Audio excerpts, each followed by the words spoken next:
பிரியமானவர்களே, இன்றைக்கும் தேவனுடைய ஊழியம் செய்யும் ஊழியக்காரர்களுடைய வாழ்க்கையில் பிசாசு எப்படி கிரியை செய்கிறான் என்பதை பற்றி நாம் பார்க்க போகிறோம். இயேசு கிறிஸ்து உலகத்தின் ஒளி, இரட்சகர், உலகத்தின் இரட்சகர், உலகத்தை மீட்பதற்காக வந்த தேவகுமாரன். அவரையே சாத்தான் சோதிக்கிறான் தந்திரமானா. இந்த உலகத்தில் இருக்கிற ஊழியக்காரர்களை பிசாசு சோதிக்காமலா இருப்பான்? நிச்சயம் சோதிப்பான். பிசாசு இன்னொன்று சொல்லணும் பிரியமானவர்களே, பிசாசு யாரை சோதிக்கிறான், யார்கிட்ட தந்திரமாக கிரியை செய்கிறான்னா, இந்த சாதாரணமாக இருக்கிறவங்க ஊழியக்காரவங்க, சும்மா அதாவது ரொம்ப வல்லமையுள்ள ஊழியக்காரங்களாக இல்லாமல் இருக்கலாம். சாதாரண ஊழியம் செய்கிறவங்கள அவன் சோதிக்கிறது கொஞ்சம் சோதிக்க மாட்டான். வல்லமையாக அவன் கிரியை செய்ய மாட்டான், விட்டுருவான். ஆனால் வல்லமையாய் ஊழியம் செய்யும் ஊழியக்காரர்களிடம் பிசாசு வல்லமையாய் புறப்பட்டு வருவான்.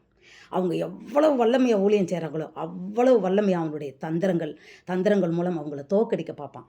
ஆனால் அவன் வருவான், மேற்கொள்ள மாட்டான். ஏனால் அவர்களுக்குள் இருக்கும் தேவன் அவனை விட பெரியவர், அவனை மேற்கொள்ள விட மாட்டார். ஆனால் வருவான், மனமடி உண்டாக்குவான். அவனை அவங்கள வேதனை துன்பப்படுத்தி இந்த ஊழியத்தை விட்டு பேசாமல் நம்ம போயிடலாமான்னு சொல்கிற அளவுக்கு கூட சில நேரங்கள் தாக்குவான். ஆனால் ஆவிக்குரிய வாழ்க்கையில் நிலைத்திருப்பவர்கள் நிச்சயமாக அப்படி நினைக்க மாட்டாங்க. அவர்களுக்கு பிசாசின் தந்திரங்கள் புரியும். இப்போது மக்கு பிள்ளை இருக்குதுன்னு வச்சுக்கோங்களேன். ஸ்கூலில் படிக்கும்போது ஒன்றுமே மண்டையில் ஏறாத மக்கள்லாம் என்ன செய்வாங்கன்னா, கடைசி பெஞ்சில் உட்கார வச்சுருவாங்க. அதுக்கு பேர் மாப்பிள்ளை பெஞ்சு, மக்கு பெஞ்சும்பாங்க. இப்போ டீச்சர்ஸ் பாடம் நடத்தினோடனே கேள்வி கேட்டாங்கன்னா, ஃபஸ்ட்டு ரோலை நல்லா படிக்கிற பிள்ளையை தான் கேள்வி கேட்பாங்க. ஆனால் அந்த பின்னாடி இருக்க பிள்ளைங்களை பார்த்துட்டு எந்திரின்னு சொல்லிவிட்டு, ஓ நீ அந்த பெஞ்சா, சரி உட்காரு அப்படின்றவாங்க. அதுபோல் தான் பிசாசானவன் எவர்கள் மூலமாய் அதிகமாய் பரலோகத்தில் ஆத்துமாக்களை சேர்க்கின்றார்களோ அந்த ஊழியக்காரர்கள் மேலே தான் கல்லெறிவான். அந்த ஊழியக்காரர்களை பார்த்து தான் தந்திரமாக கிரியை செய்வான், அவர்களை வீழ்த்த நினைப்பான். ஆனால் அவனுக்கு தெரியல கல்லில் மோதிரம்ட்டு. அவன் சாத்தான். தேவனுடைய ஊழியக்காரங்கிட்ட அவனோட காரியம் செல்லாது. ஆனால் தூரத்துலேருந்து அவன் என்ன செய்கிறான், பெரிய பாறாங்கல்ல தூக்கி போடுறோன்னு நினச்சிக்கிட்டு குட்டி குட்டி குட்டி குட்டி கல்லை தூக்கி அப்படி எறிகிற மாதிரி எரிஞ்சிக்கிட்டு இருக்கான். அது ஒன்றும் கிடையாது. எப்படி பிரியமானவர்களே, இயேசு கிறிஸ்து இந்த உலகத்தில் பாருங்களேன், அவர் ஊழியத்தை ஆரம்பிக்கும்போது 40 நாட்கள் இரவும், ஞானஸ்நானம் எடுத்த பிறகு 40 நாட்கள் இரவும் பகலும் புசியாமலும் குடியாமலும் அவர் தேவ சமூகத்தில் காத்திருந்தார். அது முடிந்த உடனே பிசாசு வர்றான். அதை பற்றி நம்ம எல்லாருக்கும் தெரியாத விளக்கமாக சொல்லணும்னு அவசியம் இல்லை. அப்போ பிசாசு அந்த இடத்துல தேவனை சோதிக்க வருகிறான். அப்போ வெளியே போயிடுறான். ஆண்டவர் வல்லமையாக ஊழியம் பண்ணிக்கிட்டே இருக்கிறார். ஏன், சொந்த வீட்டு மூலமாக கூட பேசுகிறான். ஏய், அவங்க சொந்த அண்ணன் தம்பிகள்லாம் சொல்கிறாங்க, தம்பிமார்கள்லாம் சொல்கிறாங்க, எப்பா நீ செய்கிறத போய் நீ அங்கே வெளியே போய் செய்ப்பா, போ அங்கே பண்டிகைக்கு போ, இங்கே நீ ஒன்றும் நீ செய்ய வேண்டாம், நீ இந்த ஊரில் ஏன் இருக்கான்னு சொல்லி அவர்களை மனமடி உண்டாக்கும்படி பேசுகிறார். அவர் நினச்சிருக்கலாம், நான் பிறந்த வீட்டிலையே என்னை யாரும் ஏற்றுக்கலையே, என்னுடைய ஊழியத்தினுடைய மகிமை அவங்களுக்கு புரியலையே அப்படின்னு நினச்சிருக்கலாம். ஆனால் அவர் நினைக்கல. இன்னொன்று, ஒரு ஊரில் போய் அவர் நல்லா பிசாசுகளை திறத்துறாரு, லேகியோனை திறத்துறாரு, அற்புதங்கள் அடையாளங்களும் செய்கிறாரு. ஆச்சரியமாக பார்த்த ஜனங்கள், எப்பா நீ இந்த இடத்துல இருக்காதப்பா, நீ போ, எங்கள் ஊரை விட்டு போன்னு சொல்கிறாங்க. பாருங்களேன், ஏன்னா இன்னும் அதிகமாக கிரியை செய்யக்கூடாதுன்னு சொல்லி அந்த இடத்த விட்டு நீ போயிரு அப்படின்னு சொல்கிறாங்க. பாருங்களேன், அவர் போகிறார். அவர் இன்னொரு இடத்துக்கு போகிறார். அவர் தம் பிதாவின் சித்தத்தை நிறைவேற்றும்படியாய் வந்தவர். அதை மாத்திரம்தான் செய்வார். பிசாசு பேசுகிறதெல்லாம் அவர் எதிர்த்துக்கிட்டு நிற்கவார். ஏன்னா பிசாசுகளை விரட்டக்கூடிய வல்லமை படைத்தவர். அவர் ஒரு விரலில் நீட்டினா போதும், உலகத்துக்கே நடுங்குகின்ற, உலகத்தையே ஆட்டி படைக்கிற பிசாசானவன் நடுங்குவான், அவருடைய நாமத்துக்கு நடுங்குவான். இன்றைக்கும் அப்படித்தான் பிரியமானவர்களே. இயேசு கிறிஸ்துவின் நாமத்தில் தேவனால் அழைக்கப்பட்டு, கர்த்தரால் தாயின் கருவில் முன்குறிக்கப்பட்டு, அவருடைய அழைப்பின் சத்தத்தை கேட்டு ஊழியத்துக்கு ஒப்பு கொடுத்து வந்த அப்பா ஒவ்வொரு வல்லமையுள்ள ஊழியக்காரர்களையும் பிசாசானவன் வஞ்சிக்கும்படியாய், தந்திரமாயிருக்கும்படியாய் வருகிறான். சில வீடுகளில் பிள்ளைகள் மூலமாய் கிரியை செய்வான். அது கொஞ்ச நாளில் போயிடும். நல்ல ஊழியக்காரங்க குடும்பத்திலே எதனாலும் ஒரு பிள்ளைய தூண்டி விட்டு அந்த பிள்ளைங்கள் மூலமாய் அந்த ஊழியத்துக்கே அவமானம் வர்றது மாதிரி அவன் வருவான். ஆனால் அது ஒன்றும் கிடையாது. அவன் பிசாசு, அப்படித்தான் செய்வான். ஆனால் ஊழியத்தில் அவங்க நிலைத்து நிற்பார்கள் பிரியமானவர்களே. வானமும் பூமியும் ஒளிந்து போனாலும் தேவனுடைய வார்த்தை ஒழியாது போல அவர்கள் உயிர் உள்ள மட்டுக்கும் ஊழியம் நடக்கும். ஹல்லேலூயா. அதற்கென்றே அவர்கள் முன்குறிக்கப்பட்டவர்கள், முத்திரிக்கப்பட்டவர்கள். சில வீட்டில் மரணத்தை கொண்டு வருவான்.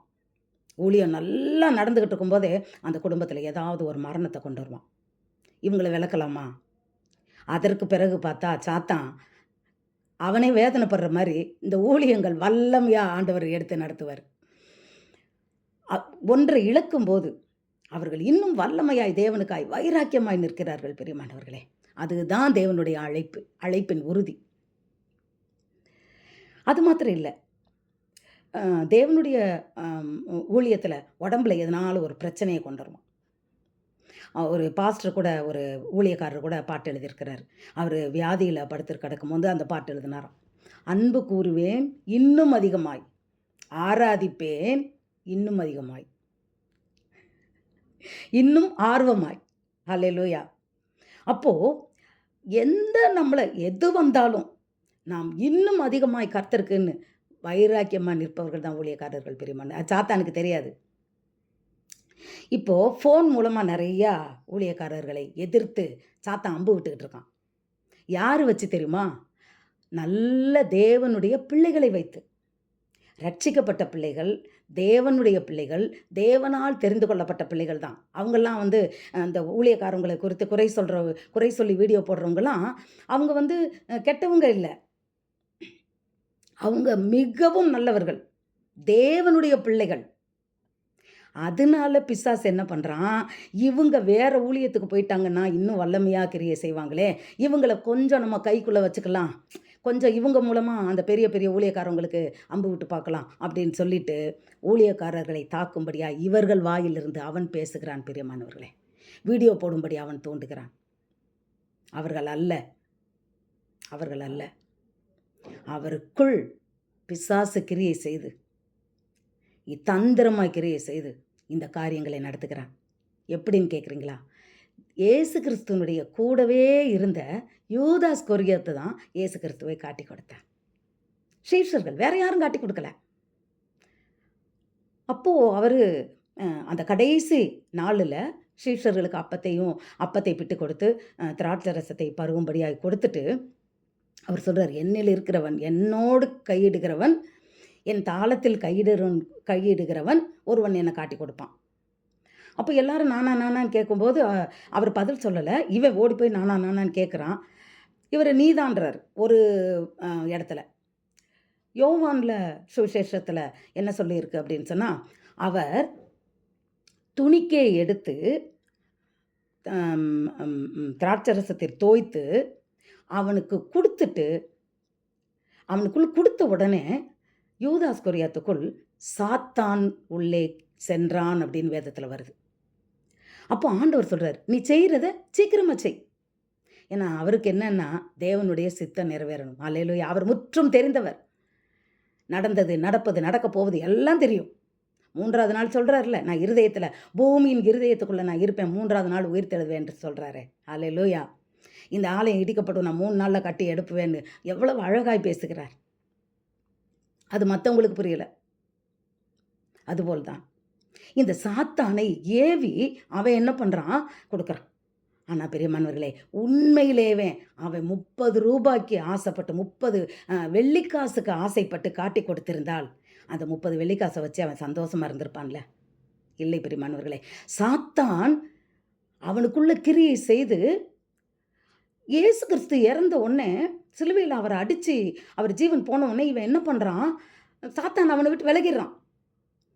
இதை உணர்ந்த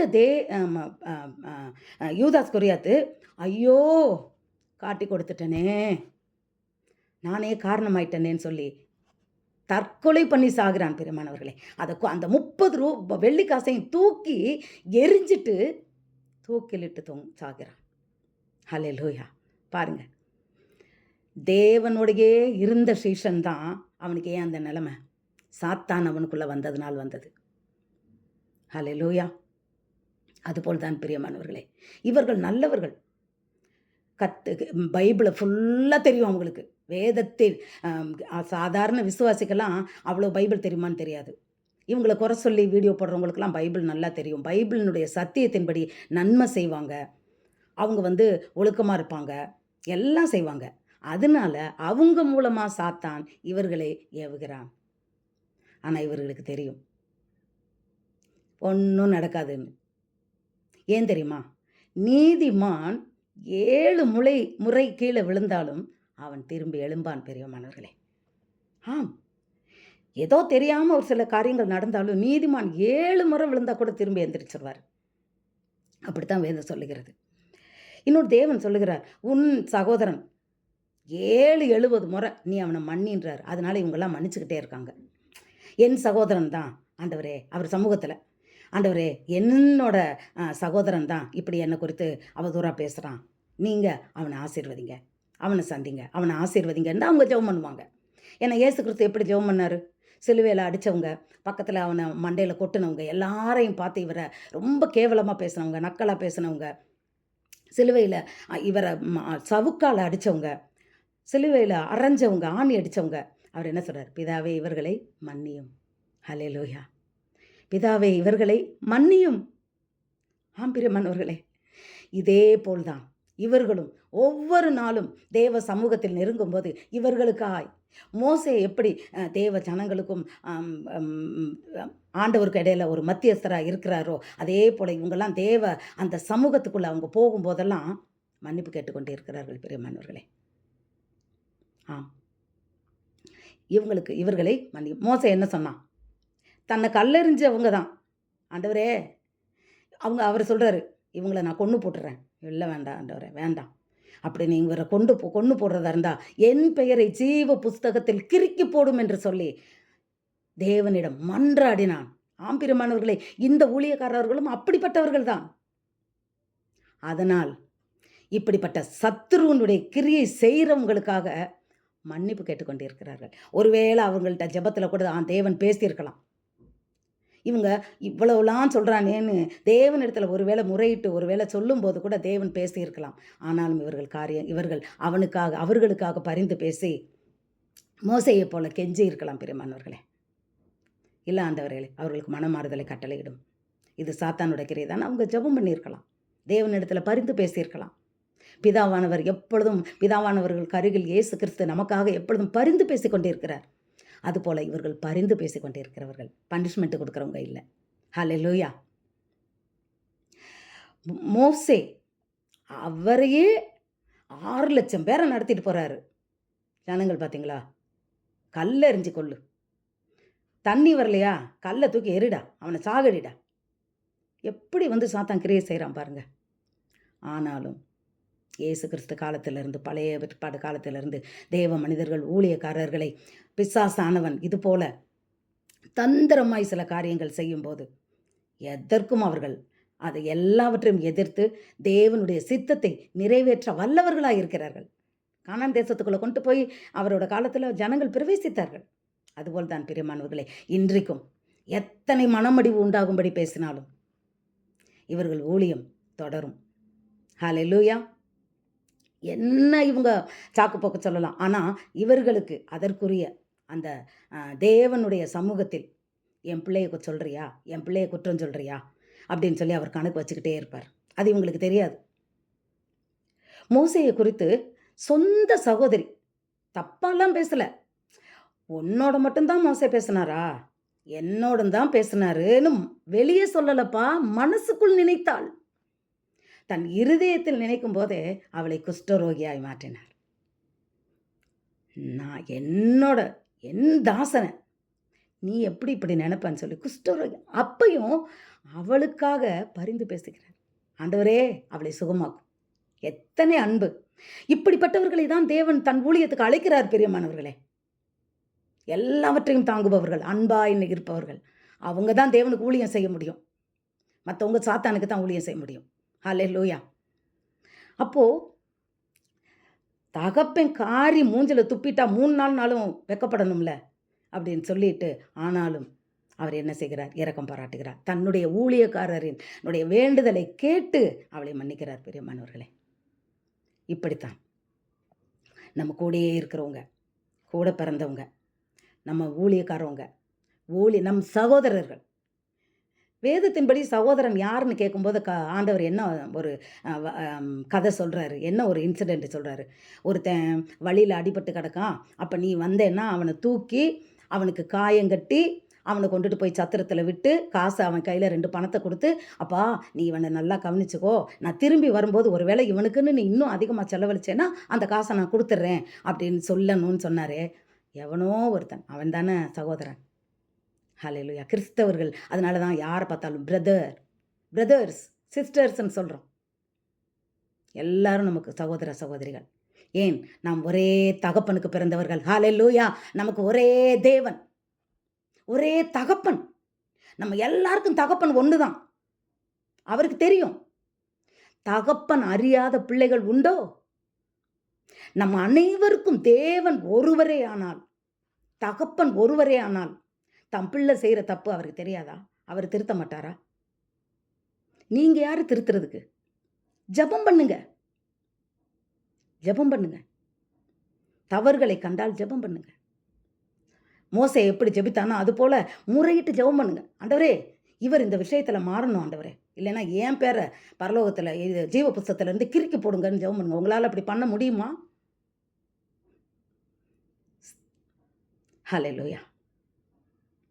பிசாசானவன் வஞ்சிக்கிறான். பிரியமானவர்களே, பிசாசானவன் தான் தோண்டுகிறான். இந்த பிசாசின் தந்திரங்களை அறிந்து கொள்வது ரொம்ப ரொம்ப கஷ்டம். ஆரம்பத்தில் நான் காலேஜ் படிச்சுட்டு இருக்கிறதுல எல்லாரும் என்னை குறித்து கேட்பாங்க. ஏய், கிறிஸ்டியன்லாம் பிசாசு இருக்குது, பேய் இருக்குன்னு சொல்கிறாங்கல்ல பாப்பா, சொல்கிறாங்கல்லம்மா, நீ நம்புறியா அப்படிமா. நான் சொல்லுவேன், பேயா பிசாசா? ஏய் போங்கடி, வேப்பமர உச்சியில் ஒன்று பேய் ஒன்று ஆடுதுன்னு விளையாட போகும்போது சொல்லி வைப்பாங்க, உன் வீரத்தை கொழுந்திலேயே கிள்ளி வைப்பாங்கன்னு சொல்லலை? போடி, பேயாவது பிசாசாவது என்று சொன்ன நான் பிசாசுக்குள்ளே தான் இருந்திருக்கேன். ஏன்னா 16 வயதில் என் தேவன் என்னை அழைத்தார். அப்போ போய் அங்கே ஒரு ஜெபக்கூட்டம், ஒரு ஆவிக்குரிய சகோதரிகள்லாம் காலேஜில் ஒன்று சேர்ந்து ஒரு சண்டே அவங்க ஒரு 2 மணிக்கு வந்து ஜெபம் பண்ணிக்கிட்டு இருக்காங்க. அப்போ என்னையும் கூப்பிட்றாங்க, என்னை கூப்பிட்றாங்க, வான்னு, நீங்கள் ஒரு கிறிஸ்தவ பொண்ணாச்சே நீ வான்னு. நானும் போகிறேன். ஆனால் அங்கே நானும் என் சகோதரி, என்னோடய ஃப்ரெண்டு ஒருத்தி, நாங்கள் 2 பேரும் போகிறோம். அவள் ஆர்சி கிறிஸ்டியன், நான் சிஎஸ்சி கிறிஸ்டியன், 2 பேரும் போகிறோம். ஆனால் அந்த இடத்துல அவங்க தேவனை ஆராதிக்கிற விதம் எங்களுக்கு பயமாக இருந்தது. ஏன்னா ஆராதனை பண்ணுற இடத்துல பிசாசு நிற்காதுல்ல. அப்போ எங்களுக்குள்ளே இருந்த பிசாசு, ஏய் நீ வெளியே போயிருன்னு எங்களுக்கு சொன்னான்னு நாங்கள் என்ன பண்ணோம், நான் வந்து பயந்துக்கிட்டு என்னால் ஆராதிக்க முடியல, எனக்கு ஆராதிக்க தெரியல. அவங்க சோத்திரம் சோத்திரம் சோத்திரம் சோத்திரம் சத்தம் போட்டு ஆண்டவரை துதிச்சுக்கிட்டு இருக்காங்க. நான் என்ன பண்ணுறேன், என் ஃப்ரெண்டை பார்க்குறேன், அவள் என்ன பார்க்குறா, நான் ஒன்று இப்படி பயமாக இருக்குன்னு காட்டுறேன், அவளும் அப்படி காட்டுறா, வெளியே வான்னு சொல்லி ஓடி வந்துட்டோம். அல்லேலூயா. பிரியமானவர்களே, பிசாசானவன் தந்திரமா என்னை வஞ்சித்தா. அன்றைக்கு நான் அந்த இடத்துல தொடப்பட்ட தேவனுடைய சித்தத்துக்கு என்னை ஒப்பு கொடுத்திருந்தால் கர்த்தர் உண்மையா என்னை கொண்டு பயங்கரமான காரியங்களை செய்திருப்பார். ஆனால் விடலை. கல்யாணம் ஆகுது, குழந்தைங்கள்லாம் பிறக்கிறாங்க. ஆனால் ஆண்டவர் விடமாட்டார். ஒருத்தரை முன்குறிச்சிட்டாருன்னா விடமாட்டார். எத்தனை வருடங்கள் போனால் என்ன, அவர் சித்தம் நிறைவேறியே தீரும். அல்லேலூயா. அப்படித்தான் என் வாழ்க்கையில் நிறைவேற்றிட்டு இன்றைக்கு பிசாசு எப்படி பேசுகிறான், குடும்பத்துக்குள்ளே எப்படி பிசாசு பேசுகிறான், ஊழியக்காரங்கிட்ட எப்படி பிசாசு பேசுகிறான், ஒரு ஒரு ஒரு நம்ம ஒரு ஒரு பிசாசினுடைய அந்த கிரியை என்ன என்பதை பகுத்தறியக்கூடிய அந்த ஞானத்தை உண்மையில் பரிசுத்த ஆவியானவர் கொடுத்திருக்கிறான்னு நினைக்கிறேன். பிரியமானவர்களே, பிசாசே இல்லைன்னு சொன்னேன்ல, பேயின்னு ஒன்று இல்லைன்னு சொன்னேன், பிசாசே கிடையாதுன்னு சொன்னேன். இன்றைக்கு சாத்தானின் தந்திரங்களை தெரிந்து கொள்ளும்படியாய் இன்றைக்கி நான் ப்ரேயருக்கு, அங்கே கவுன்சிலிங்க்கு ப்ரேயருக்கு வந்த ஆளுக உட்காந்துருந்தாங்கன்னா அந்த ஸ்பாட்டில் ஆண்டவர் காட்டி கொடுப்பார், இது பிசாசனோட கட்டும்பார். நாம் ஜெபிக்கும்போது அந்த கட்டுக்கள் உடைந்து அவங்க போகிறாங்க. உண்மையில் பிரியமானவர்களே, தேவன் நம்மை குறித்து என்ன, அதை சாத்தான் நம்மை குறித்து வைத்திருக்கிற சித்தத்தை நிறைவேற்றாத படிக்கு நம்மளை வேறு பாதையில் டர்ன் பண்ணி கூட்டிகிட்டு போயிடுவோம். இதனால ஒரு ஆத்மாக்களும் பரலோகத்துக்கு போறதில்ல. இப்ப இந்த வீடியோல போட்டுக்கிட்டு இருக்காங்கல்ல, இப்படி அப்படின்னு. இப்ப அத கேட்டுட்டு பரலோகத்துக்கு யாருனாலும் போறாங்களா? ஆத்தும ஆதாயம் பண்ண போறாங்களா? இல்ல. இன்னும் சொல்லப்போனால் இடறுண்டு போவார்கள் பிரியமானவர்களே. கிறிஸ்தவர்கள் இடறுண்டு போவார்கள். அது மிகப்பெரிய பாவம். அந்த பாவம் செய்றதற்கு நாம் காரணமா இருக்கக்கூடாது. அல்லேலூயா! கர்த்தர் தாமே கிரியை செய்வாராக. ஊழியக்காரவங்கலாம் என்ன நெனைப்பாங்கன்னா, இந்த சகோதரன் அவன் சொல்லிட்டு போறான். முதல்ல ஆரம்பத்தில அவங்களுக்கு கொஞ்சம் முதல்ல அவங்கள குறித்து காரியங்கள் வரும்போது, என்னடா இப்படி பப்ளிக்கா இப்படி பேசுறானே, நம்மள குறித்து இப்படி பேசுறானேன்னு சொல்லி கொஞ்சம் வேதனைப்பட்டு தேவ சமூகத்தில அவங்க ஜெபிக்கும்போது, தேவன் அவர்களோடு இடைப்பட்டிருப்பார். நிச்சயமாக. அதனால அவங்க அத குறித்து கண்டுக்கிறதில்ல. அப்புறமா அவங்க அந்த வீடியோவ பார்க்கவே மாட்டாங்க. எங்க அம்மா சின்ன வயசுல எனக்கு ஒண்ணு சொல்லிக் குடுத்தாங்க. நான் ஸ்கூலுக்கு போம்போது. ஏன்னா, 2 நாளா ஒரு பிள்ளை என்னைய சும்மா திட்டிக்கிட்டே இருந்தது. காரணமே இருக்காது. இங்க உட்காராத, பெஞ்சில உட்காந்தா இங்க உட்காராத, அங்க போனா அங்க உட்காராதன்னு சொல்லும். ஏன் என்ன திட்டுதுன்னு தெரியாது. நான் வீட்ல வந்து அழுதேன். அம்மா என்ன ஒரு ஒரு பாப்பா வந்து என்ன ஒருத்தி திட்டிக்கிட்டே இருக்காம்மான்னு. அப்ப எங்க அம்மா என்ன சொன்னாங்க தெரியுமா? சூரியன பார்த்து நாய் குலைக்குதுன்னு சொல்லிட்டு, "நீ பாட்டுக்கு ஸ்கூலுக்கு போயிட்டு வாம்மா. அவளோட நீ திருப்பி பேசாத. உன் வேலைய மட்டும் நீ பார்த்துட்டு வா" அப்படின்னு சொன்னாங்க. அதனோட அர்த்தம் அப்ப எனக்கு புரியல பிரியமானவர்களே. ஆனால் என் தாயின் சொல்லுக்கு நான் கீழ்ப்படிந்தேன். சூரியன் தேவன் எந்த இடத்துல வச்சாரோ, அதே இடத்துல அவர் வைத்த நாள் முதற்கொண்டு இந்நாள் வரையிலும் ஒரு செகண்ட் கூட மாறுவதில்லை. கரெக்ட்டா வருது, கரெக்ட்டா மறையுது. அது தன் கடமையை, தேவன் வைத்த கடமையை அது செய்து கொண்டே இருக்கிறது. அது ஒரு இயற்கையே அப்படி செய்யும்போது, நிச்சயமாக ஊழியக்காரர்களும், தேவனால் முன்குறிக்கப்பட்ட ஊழியக்காரர்களும் அப்படித்தான் செய்து கொண்டிருக்கிறார்கள் பிரியமானவர்களே. அவர்களுடைய கடமைகளை, அவர்களுடைய கர்த்தருடைய ஊழியத்தை கண்ணும் கருத்துமாய், வல்லமையாய் செய்து கொண்டு தான் இருக்கிறார்கள். அவங்களுக்கு இதனால என்னமும் நடக்க போறதில்ல. அந்த குலைச்சு குலைச்சு பார்த்த நாய் தான் கடைசியில வாய் வலிச்சு ஒரு நாளைக்கு நின்றும். இல்லைன்னா வேற எங்கனாலும் போயிரும். நிச்சயமாக. இதுபோல் தான். அவங்க அவங்க வேலைய பார்த்துக்கிட்டு தான் இருக்கிறாங்க. ஸோ இது எதுக்கு சொல்றேன்னா, பிசாசனுடைய ஒரு தந்திரம். பிசாசுக்கு எதிர்த்து நில்லுங்கள். பிசாசனுடைய அந்த கிரியைகளை உணர்ந்து கொள்ளுங்கள். ஆ. பிள்ளைங்கள நம்மள எதிர்த்து பேசுறாங்கன்னா, அவன் நல்லவன் தான். பிசாசு அவன தூண்டுறான். அவனுக்குள்ள சத்தியத்த வாசிக்க சொல்லுங்க. சத்தியத்த குடுங்க. ஊழியம் தேவனால் உண்டானது. அதை சாத்தானால் ஒன்றும் அழிக்க முடியாது. கர்த்தருடைய நாமம் மகிமைப்படுவதாக. God bless you.